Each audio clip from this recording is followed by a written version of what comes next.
Assalamualaikum warahmatullahi wabarakatuh. Halo semua, perkenalkan saya Putri Aulia Ramadona, mahasiswi Universitas Langlang Buana, Prodi Ilmu Komunikasi semester 4 kelas A1.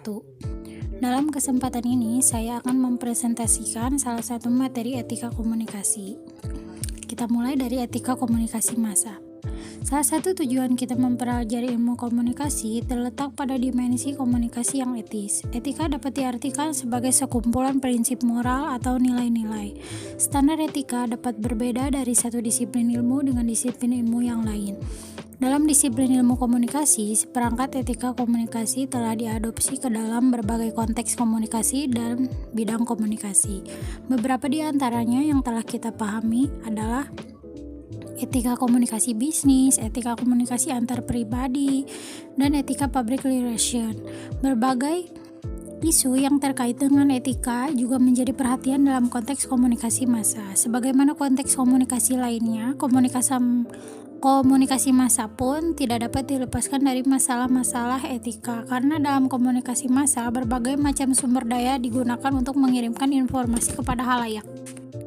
Pengertian etika komunikasi massa. Menurut Dictionary of Mass Communication and Media Research tahun 2005, etika merupakan seperangkat peraturan atau prinsip-prinsip untuk memandu perilaku. Etika atau filsafat moral juga dapat diartikan sebagai sebuah disiplin yang menekankan pada apa yang baik dan apa yang buruk, apa yang benar dan apa yang salah. Sedangkan yang dimaksud dengan moralitas adalah derajat kebenaran atau kesalahan dari sebuah tindakan. Penggunaan istilah etika dan moralitas dalam komunikasi massa utamanya menekankan etika sebagai seperangkat prinsip-prinsip dan bukan sebagai disiplin ilmu. Dengan demikian, yang dimaksud dengan etika komunikasi massa adalah seperangkat moral yang menjadi pedoman bagi para praktisi komunikasi massa dalam menjalankan tugas dan kewajiban profesionalnya. Etika memaksa para profesional untuk menyadari prinsip-prinsip dasar dan nilai-nilai serta kewajibannya terhadap diri mereka sendiri dan orang lain.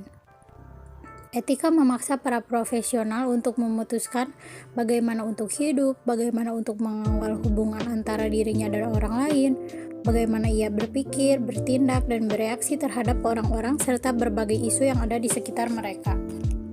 Cakupan etika komunikasi massa. Dibandingkan dengan etika yang memiliki jejak sejarah sangat panjang, etika dalam komunikasi massa pertama kali muncul pada kisaran abad 20 sebagai bentuk reaksi perlawanan terhadap ekses atau dampak adanya kebebasan yang ekstrim dari teori pers liberal atau libertarian teori.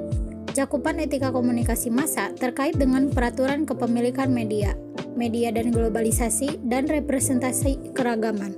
Etika komunikasi massa mencakup beberapa bidang, di antaranya adalah etika jurnalistik dan etika media.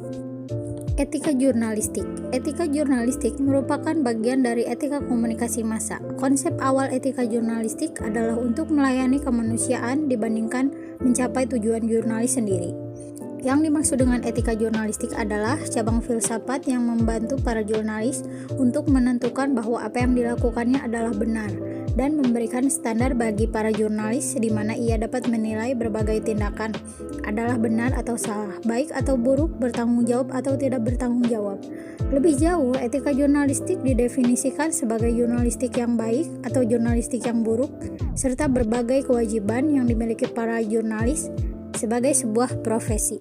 Etika media. Media massa diatur dengan hukum dan sebuah sistem etika. Tanpa adanya hukum dan etika, maka media massa dapat disalahgunakan atau dimanfaatkan oleh pihak-pihak yang tidak bertanggung jawab dan memiliki kepentingan tertentu. Yang dimaksud dengan etika media adalah cabang filsafat yang membantu para profesional media untuk memiliki standar moral. Etika media membantu siapapun yang terlibat dalam kegiatan jurnalistik untuk memutuskan apakah jurnalistik yang baik dan apakah jurnalistik yang buruk, apa yang dapat diterima dan apa yang tidak dapat diterima melalui kinerja jurnalis dalam meliput, memproses, dan menyebarkan beragam pesan yang dirancang sebagai pencerahan dan hiburan bagi masyarakat. Etika media juga dapat didefinisikan sebagai aturan yang memandu para jurnalis dan organisasi berita agar apa yang mereka kerjakan tidak merusak citra profesi dan citra media yang bersangkutan. Permasalahan dalam etika komunikasi massa. Dalam etika komunikasi massa terdapat berbagai permasalahan atau isu-isu utama yang melingkupinya, yaitu terkait dengan pengambilan keputusan dan dilema. Keduanya diulas sekilas sebagai berikut. Pengambilan keputusan. Yang dimaksud dengan pengambilan keputusan yang etis adalah proses yang harus dilalui oleh para praktisi media massa dalam membuat keputusan yang etis. Kode etik wartawan telah menyuguhkan pedoman yang jelas bagi para praktisi media massa ketika mereka dihadapkan dengan dilema etis.